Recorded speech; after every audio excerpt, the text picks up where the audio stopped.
Hello दोस्तों, कैसे हैं सब। स्वागत है आपका आपके अपने YouTube चैनल कॉमिक वर्ल्ड पे। तो चलिए दोस्तों, आज हम शुरू करने जा रहे हैं राज कॉमिक्स की एक्स सीरीज़, जिसकी पहली कॉमिक्स है डर। डर। संपादन मनीष गुप्ता, चित्र जॉली सिन्हा, लेखक हनीफ अजहर। विज्ञान के बल पर दिन दूनी रात चौगुनी तरक्की करते हुए इस आधुनिक युग से पहले, बहुत पहले, 1000 साल पहले राजा महाराजाओं का शासन हुआ करता था, जब पूरे विश्व पर जो न्याय और प्रजापालक हुआ करते थे। लेकिन अधिकतर नहीं, बहुत से राजा महाराजा ऐसे भी थे जिनकी नस नस में भरा हुआ था दुराचार, शैतानियत और वहशीपन। उनमें से ही एक था नौरंगगढ़ का राजा गंटीरा। अपनी सुंदरता और युवावस्था बढ़ाने के लिए मनुष्य रक्त से स्नान और अपनी शैतानी शक्तियां बढ़ाने के लिए मनुष्य रक्त का पान करके जिसने शैतानियत की हर सीमा को पार कर डाला था। रोज सैकड़ों बेगुनाह हो जाते थे उस वहशी की दरिंदगी भरी हवस का शिकार। कहावत है, जब जब पाप बढ़ा है तब तब उसका संहार करने के लिए कोई अवतार आया है। गंटीरा और उसके पाप के लिए भी अवतार बनकर आए वे महापुरुष, जिन्होंने समाप्त किया एक दुराचारी, पापी और शैतान राजा का किस्सा। महल में ही दफना दिया गया उस दरिंदे को, और फिर मनुष्यों ने सदा के लिए एक अच्छे खासे महल को वीरान होने के लिए छोड़ दिया। वक्त की धूल मिट्टी सभी कुछ अपने आगोश में लेती चली गई, उस महल को, उस वक्त को, उस सभ्यता को। वही वक्त अपने साथ लेकर आया आधुनिक सभ्यता, आधुनिक दुनिया, आधुनिक समाज। लेकिन आधुनिकता से भरी इस दुनिया में अभी भी मौजूद हैं सैकड़ों ऐसे शख्स जिन्हें प्राचीन सभ्यता और प्राचीन दुनिया के बारे में जानने का शौक़ पागलपन की हद तक है। ऐसे ही शख्सों में से एक हैं प्रोफेसर धीरज गुप्ता, मशहूर पुरातत्ववेत्ता। कई वर्षों के अथक परिश्रम के बाद जिन्होंने खोज निकाला था एक प्राचीन खंडहर। आपका क्या ख्याल है सर, किस युग से संबंधित होगा ये खंडहर? जब तक ये पूरी तरह जमीन से बाहर नहीं आ जाता तब तक कुछ नहीं कहा जा सकता। अपने असिस्टेंट नरेश मेहता की जिज्ञासा शांत करके बोले प्रोफेसर धीरज गुप्ता, तुम यहाँ की देखभाल करना नरेश, मैं अपने घर होकर आता हूँ। कई दिनों से काम में मशगूल होने की वजह से उधर जा ही नहीं पाया हूँ। ओके सर, आप जाइए, मैं यहाँ सब संभाल लूँगा। अपने घर पहुँचे प्रोफेसर धीरज गुप्ता। भैया आ गए। पापा, गुड़िया। अपनी उपलब्धि के बारे में अपने परिवार वालों को बताया प्रोफेसर ने तो सभी दंग रह गए। सच, आपने तो बहुत बड़ा कारनामा कर दिखाया। उस खंडहर को हम भी देखेंगे पापा। हाँ हाँ, हम भी कल आपके साथ उस सैकड़ों वर्ष पुराने उस खंडहर को देखने चलेंगे। बड़ा मज़ा आएगा उसे देखकर। ओके, कल मैं तुम्हें साइट पर ले चलूँगा। मैं भी आपके साथ चलूँगी। तुम वहाँ जाकर क्या करोगी शालिनी? इस हालत में ठीक नहीं है तुम्हारा वहाँ जाना। कहीं कोई उल्टा सीधा पाँव पड़ गया तो? आप चिंता ना कीजिए, अपने आप को संभालना मुझे अच्छी तरह आता है। ओके। अपनी पत्नी की जिद के आगे हार माननी ही पड़ी प्रोफेसर धीरज गुप्ता को। अगले दिन प्रोफेसर के साथ उनकी पत्नी, पुत्री और बहन भी साइट पर जा पहुंची। वाओ, खंडहर होकर भी काफ़ी शानदार लग रहा है ये महल। किसका होगा ये महल पापा? ये तो इसके अंदर जाकर ही पता चल सकता है। उम्मीद है दोपहर तक इसके अंदर प्रवेश करने का रास्ता बन जाएगा। दोपहर से पहले ही बन गया अंदर जाने का रास्ता। सावधानी से, कोई जहरीला जानवर ना छिपा हो यहाँ। खंडहर के जर्जर रास्ते से होकर सभी अंदर पहुंचे तो भौचक्के रह गए। मार्वलस, आश्चर्यजनक। बाहर से खंडहर से प्रतीत होते इस महल के इस हॉल में धूल मिट्टी का नामो निशान भी नहीं है। वक्त के थपेड़े छू भी नहीं गए हैं इसे। ऐसा कैसे हुआ सर? ये सोचने का विषय है नरेश, लेकिन इसे बाद में देखेंगे। पहले यहाँ की वस्तुओं का निरीक्षण करना जरूरी है। आओ मेरे साथ। नरेश व अपने बाकी सहयोगियों के साथ निरीक्षण करने में जुट गए प्रोफेसर धीरज गुप्ता। मशगूल हो गया हर कोई अपने काम में, जबकि खाली रह गईं ये तीनों। सब अपने काम में लग गए हैं, लेकिन हम क्या करें भाभी? हमें भी अपने काम में लग जाना चाहिए, यानी अपने इंटरेस्ट की चीज़ों को देखने और उसे समझने की कोशिश करनी चाहिए। मामा इज राइट, कम ऑन। अपने अपने इंटरेस्ट की चीज़ें ढूंढ ली थी तीनों ने। मैं तो इन हथियारों को देखूंगी और मैं इन मूर्तियों को। मेरी दिलचस्पी है उस सोने की कब्र और उस पर लटकी मूर्ति में, और सबसे ज्यादा उस मूर्ति में अजीब सी चमक मुझे अपनी तरफ खींच रही है। सस्पेंस के सागर में गोते लगाती उस सोने की कब्र तक जा पहुंची शालिनी। उस मूर्ति को नीचे उतार कर देखना होगा कि वो इतना चमक क्यों रही है, लेकिन उसे उतारने के लिए मुझे इस सोने की कब्र पे चढ़ना होगा। इतना प्रबल था जिज्ञासा का जोर कि कब्र पर चढ़ गई शालिनी और अपने हाथों से थाम ली उसने मूर्ति। तभी, ठीक तभी कौंध उठी वो जबरदस्त बिजली। शालिनी को एक तेज झटका लगा। मूर्ति के साथ उछलकर दूर जा गिरी वो। शालिनी के कंठ से उबली चीख ने सभी को बुरी तरह चींका दिया। दौड़कर शालिनी तक पहुंचे सभी। उफ, ये तो बेहोश हो गई, लेकिन इसे हुआ क्या? चीखी क्यों ये? भयाक्रांत सा बोला एक। इन्होंने उस कब्र पे पांव रखने जैसा अशुभ काम कर दिया, तभी उन्हें झटका लगा होगा। लाल सिंह ठीक कहता है सर, बड़े बूढ़े कहते हैं कि कब्र पे पांव रखना अशुभ होता है, चीखे प्रोफेसर धीरज गुप्ता। शट अप, बकवास बंद करो और बाहर जाकर जीप तैयार करो, इन्हें अस्पताल ले जाना होगा। कुछ पलों बाद ही अस्पताल की तरफ भागी चली जा रही थी जीप। क्या मिसेस गुप्ता ने सचमुच कब्र पे पांव रख दिया था? क्या कब्र पर पांव रखना सचमुच अशुभ होता है? अस्पताल में क्या हुआ नर्स? मेरी वाइफ तो ठीक है। यस प्रोफेसर, आपकी पत्नी ठीक है और ठीक है आपका बच्चा भी। बच्चा? हाँ, आपकी पत्नी ने एक स्वस्थ लड़के को जन्म दिया है। खुशी से झूम उठे थे प्रोफेसर गुप्ता। कहाँ है मेरा बच्चा? मिलवाओ मुझे उससे। Take it easy professor Gupta, doctor आपके बच्चे को लेकर बाहर आते ही होंगे। अंदर, मैं इसे इसके डैडी से मिलवा कर लाता हूं। बड़ा प्यारा बच्चा है। डॉक्टर ने बड़े प्यार से बच्चे के सिर पे हाथ फेरा। चौंक सा गया डॉक्टर।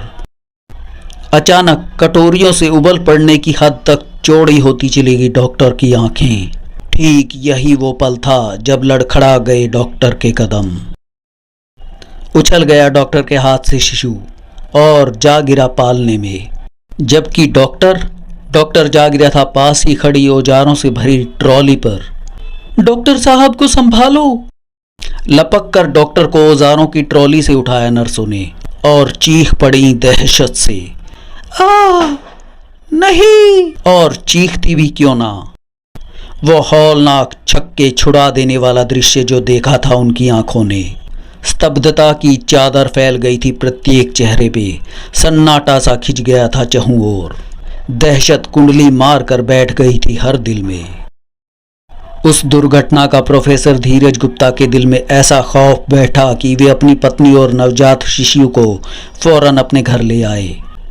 कुछ दिन बाद ही, तुम आराम करो शालिनी, मैं उस खंडर से सामान निकलवा कर म्यूजियम में रखवाता हूँ। ठीक है। प्रोफेसर गुप्ता चले गए। इधर सन्नी की मांसपेशियां स्वस्थ रहें, इसके लिए इसकी मालिश करना जरूरी है। सन्नी नाम रखा गया था उस शिशु का। सन्नी की मालिश में रत हो गई शालिनी। ये दोनों ना जाने क्यों सन्नी के पास नहीं फटकते और उससे दूर दूर रहकर गुर्राते रहते हैं। मेरा राज दुलारा। उस समय सन्नी के सिर पर थे शालिनी के हाथ। जब घूम कर रह गया था शालिनी का सिर। ठड़ाक! ऊपर से ठीक सिर पर गिरी उस मूर्ति ने छीन लिए थे शालिनी के होश, जबकि नटखट कृष्ण सा मुस्कुरा रहा था सन्नी। क्या जानता था वो बेचारा कि उसे गोद में खिलाने वाली बेहोशी की गोद में पहुंच चुकी है। इधर खंडर से निकला सारा सामान म्यूजियम में पहुंचा दिया गया था। एक एक चीज का बहुत ही बारीकी से निरीक्षण करना नरेश। मुझे इन सामानों से काफी महत्वपूर्ण जानकारियां मिलने की संभावनाएं हैं। Okay sir. पूरी तल्लीनता से निरीक्षण में जुट गया प्रोफेसर गुप्ता का असिस्टेंट नरेश मेहता। शुरुआत इन पुस्तकों से करता हूँ क्योंकि हर सभ्यता और समय की घटनाएं पुस्तकों में ही दर्ज होती हैं। पुस्तक का पहला पृष्ठ पलटा नरेश ने, और उस पहले ही पृष्ठ के पलटने के साथ ही आश्चर्य का जो सागर लहराया उसके चेहरे पर, वो हर पृष्ठ पलटने के साथ गहरा और गहरा होता चला गया। सवालों की आंधियां सी चल रही थी उसके दिल में, और दिमाग में साए साए की आवाज के साथ हिलोरे ले रहा था सनसनी का तूफान। उफ, इतने सनसनी और हंगामा खेज चित्र भरे हुए हैं इस पुस्तक में। काश मैं इन चित्रों के ऊपर लिखी लिपि को पढ़ पाता तो इन चित्रों से संबंधित कोई बहुत बड़ी रहस्य को जानने में सफल हो जाता। कब तक ये लिपि मेरी समझ में नहीं आएगी? जब तक मैं इसे पढ़कर इस पुस्तक में बने चित्रों का रहस्य जान नहीं लूंगा, चैन से नहीं बैठूंगा। इस घटना के 1 महीने बाद, तब जब सारी गुप्ता फैमिली के सारे सदस्य घर के गार्डन में बैठे हंसी मजाक कर रहे थे और सन्नी प्रेम में लेटा अपनी ही दुनिया में मस्त था, तब चर्ररररर संयोग से पेड़ से टूटा वो तना और ठीक नीचे प्रेम पर बैठे सन्नी की तरफ मौत बनकर बढ़ा। अब पिसकर रह जाना था सन्नी का नन्हा जिस्म उस भारी तने के नीचे दबकर, लेकिन ऐसा हो पाता उससे पहले ही हुआ वो चमत्कार। चमकी एक बिजली, उभरी एक आकृति। इसके साथ सन्नी को मौत देने के लिए बढ़ता वो तना एक साइड में जा गिरा, लेकिन सन्नी के सर पर से अभी टला कहाँ था मौत का साया। खट! तने ने गिरकर प्रेम के पहिए से ब्रेक को हटा दिया था और इसीलिए ढलान पे तेजी से लुढ़कता चला गया था वॉकर। हंसी मजाक में मशगूल गुप्ता परिवार के किसी सदस्य का ध्यान नहीं था उस घटना की तरफ जो एक बहुत बड़ी दुर्घटना का कारण बनने जा रही थी। लेकिन एक ऐसा शख्स था जिसकी हैरानी से फटी आंखें उस सारी घटना की गवाह थी, और वे आंखें थी प्रोफेसर गुप्ता के असिस्टेंट नरेश मेहता की। सन्नी की जान को खतरे में देखकर चीख पड़ा था जो, प्रोफेसर साहब, सन्नी को बचाइए। अब चौंका गुप्ता परिवार का हर सदस्य। ओह नो, प्रेम को रोको। प्रेम के पीछे भागने वालों में सबसे आगे था नरेश मेहता और उसके पीछे थे बाकी सभी। अचानक सभी की आंखों में दहशत के भाव नाच उठे। उफ, ट्रक! सन्नी को लेकर प्रेम ट्रक की तरफ बढ़ रहा है। दहशत और अगले पल घटने वाली घटना के विचार ने दहला कर रख दिया सभी को। उफ, ट्रक के नीचे आने से अब सन्नी नहीं बच सकता। उफ, शालिनी! पछाड़ खाकर गिरी शालिनी, और गिरती भी क्यों ना। उसके जिगर के टुकड़े उसके लाल को मौत जो निगलने बढ़ रही थी। अब बस एक पल के 100वें हिस्से भर की देर थी उस टकराव के होने में जिसमें शर्तिया पर खच्चे उड़ जाने थे उस मासूम सन्नी के जिस्म के, लेकिन वो नहीं हुआ, और जो हुआ वो चमत्कारिक, हैरत अंगेज और अकल्पना की हर सीमा से बढ़कर था।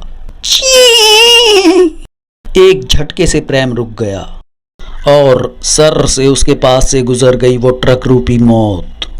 देखने वाले जड़ हो गए थे, सांसें तक लेना भूल गए थे वे। खुदाई करिश्मे का अद्भुत नमूना लग रहा था वहां, लेकिन नरेश मेहता कुछ और ही सोच रहा था। एक ही सवाल उसके मस्तिष्क के मैदान में सैकड़ों घोड़ों की तरह दौड़ रहा था। प्रेम के ब्रेक अपने आप कैसे लग गए? कैसे कैसे? कुछ देर पहले की घटना ने झकझोर डाला उसकी दिमाग की नस नस को। मोटी डाल रूपी और ट्रक रूपी मौत से सन्नी का बच जाना मात्र संयोग नहीं हो सकता, चक्कर कुछ और ही है। लेकिन क्या? क्या?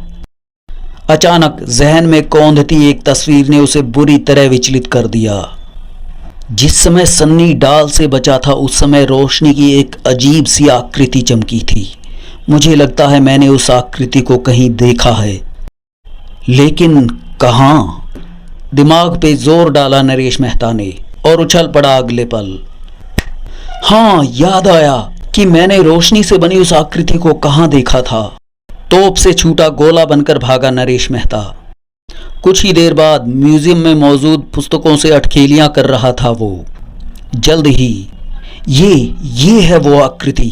इस आकृति के बारे में यहाँ क्या लिखा है ये तो मैं नहीं पढ़ पा रहा हूँ, लेकिन इतना जरूर समझता हूँ कि हजारों वर्षों पुरानी इस आकृति का सन्नी के पास दिखने का क्या मतलब हो सकता है। एक ही मतलब है इसका कि मासूम सन्नी के जिस्म में किसी तरह प्रवेश कर गई है वो भयंकर आत्मा, जो गुप्ता परिवार की ही नहीं बल्कि पूरे शहर की तबाही का कारण बन सकती है। लेकिन मैं इस तबाही को कैसे रोकूं? अगर गुप्ता परिवार को मैंने इसके बारे में बताया तो वो मेरी बात का विश्वास नहीं करेंगे, और सिर्फ गुप्ता परिवार ही क्यों, कोई भी विश्वास नहीं करेगा मेरी बात पर। तो मैं क्या करूं? चुप बैठ जाऊं और होता देखूं तबाही का नंगा नाच? नहीं, ऐसा नहीं कर सकता मैं। उस तबाही को रोकना ही होगा मुझे, और उसे रोकने का सिर्फ एक ही तरीका है। क्या था वो तरीका? अंधेरी रात, पूरे वातावरण पर जिसने फैला रखी थी स्याह अंधेरे की चादर। ऐसे में भला कहाँ नजर आता गुप्ता विला की दीवार पर चढ़ता वो चोर, जो स्वयं अंधेरे का ही एक हिस्सा लग रहा था। बिल्ली की भांति दबे पांव चलता वो चोर प्रोफेसर गुप्ता के बेडरूम में प्रवेश कर गया। अंधेरे की अभ्यस्त उसकी आंखों ने झट देख ली अपने मतलब की चीज। वो है तिजोरी। यहां से काफी अच्छा माल मिलने की उम्मीद है। तिजोरी के पास पहुंचकर साय ने अपनी जेब से मास्टर की निकाली, लेकिन मास्टर की का इस्तेमाल कर पाता वो, उससे पहले ही रोशनी से नहा गया सारा कमरा, और चोर की पीठ से जा लगी वो रिवॉल्वर। Don't move. सूखे पत्ते की तरह कांप उठा चोर। तुम जाग रहे थे? हाँ, और इसी मौके की तलाश में था। पसीने से नहा उठे चोर का दिमाग तेजी से चल रहा था। मैं रंगे हाथ पकड़ा गया हूं। अगर इसने पुलिस बुला ली तो लंबा नब जाऊंगा, लेकिन इससे बचूं कैसे? अचानक चमक उठी उसकी आंख 1000 वाट के बल्ब की भांति। ये बच्चा बचाएगा मुझे। जैसे चील झपट्टा मारकर मांस को उठाती है, ठीक वैसे ही सन्नी को उठाया उसने और अपनी रिवॉल्वर निकाल कर लगा दी उसकी खोपड़ी पर। रिवॉल्वर फेंक के पीछे हट जा सेठ, वरना तेरे छोकरे के भेजे का कीमा बना देगा अपन। उफ! सवाल सन्नी की जिंदगी का था। माननी ही पड़ी प्रोफेसर गुप्ता को चोर की बात। शाबाश, और पीछे हट, जाने दे अपन को। सीढ़ियों की तरफ सरकते चोर ने एक झटके से उखाड़ दी टेलीफोन की तार। चट! इसे तोड़ना जरूरी है, वरना तुम फोन करके पुलिस को अपन के पिच्छू लगा देगा। ठीक तभी एकाएक भूत की तरह वहां प्रकट हुआ नरेश मेहता। क्या हुआ प्रोफेसर साहब? अरे! नरेश मेहता के एकाएक आगमन से उल्टी सीढ़ियां उतरता चोर का पैर अटका टेलीफोन की टूटी तार में, और वो लड़खड़ा उठा, और ऐसा लड़खड़ाया कि लुढ़कता चला गया सीढ़ियों पर। पिछू हट जाओ, कोई अपन के पास नहीं आएगा। साथ ही अंधाधुंध गोलियां चलाता चला गया वो। उसकी एक गोली ने दिखाया वो कमाल। छत से जुदा होकर वो भारी फानूस तीर सा नीचे की तरफ बढ़ा। ठीक उसी पल सीढ़ियों से लुढ़कते हुए नीचे आया चोर हलक फाड़ कर चीख पड़ा। मौत से बचने के लिए चीखा था वो। लेकिन जब मौत आती है तो कहां सुनती है ऐसी चीखें। सर्र फचाक! भारी फानूस ने कचूमर निकाल डाला था चोर का। हैरान थे प्रोफेसर गुप्ता और उनकी पत्नी, और परेशान, बेहद परेशान था नरेश मेहता। उफ! एक और जान ले ली सन्नी के शरीर में प्रवेश आत्मा ने। अपने मासूम की तरफ दौड़ी शालिनी। मेरा बच्चा! लेकिन वो पहुंच ना पाई उस तक कि अरे, लाइट कैसे चली गई? किसने किया ये? अंधेरे में गूंजी प्रोफेसर गुप्ता की आवाज। तुम यहीं रहना शालिनी, मैं लाइट जलाकर आता हूं। प्रोफेसर गुप्ता के कहीं जाने से पहले ही आ गई लाइट आ गई। हैरान सा नरेश मेहता देख रहा था उस मंजर को। जाने क्या हुआ था इसमें? अपने आप चली गई, अपने आप आ गई। मैं सन्नी को संभालती हूं। अरे सन्नी कहां गया? पटाखे से छूटने लगे प्रोफेसर गुप्ता के दिमाग में। जो बच्चा अपने पैरों पे खड़ा नहीं हो सकता वो यहाँ से चला कहाँ गया? झुरझुरी सी दौड़ गई शालिनी के जिस्म में, रूंधने लगा उसका गला। अभी तो यही था मेरा लाल, कहाँ गया, कहाँ गया? कहीं कोई उसे उठाकर तो नहीं ले गया? नॉनसेंस, हम तीनों के सिवा यहाँ ना कोई था ना कोई है, इसलिए सन्नी अपने आप ही घुटनों के बल इधर उधर कहीं रेंग गया होगा। आओ उसे देखते हैं। चलिए सर। सभी ने बंगले के चप्पे चप्पे को खंगाल डाला, लेकिन सन्नी को ना मिलना था, सो ना मिला। मिला? नहीं, मुझे भी नहीं मिला। सैकड़ों सवालों के साथ खौफनाक सन्नाटा कब्जा करता चला गया सभी के दिलो दिमाग पर।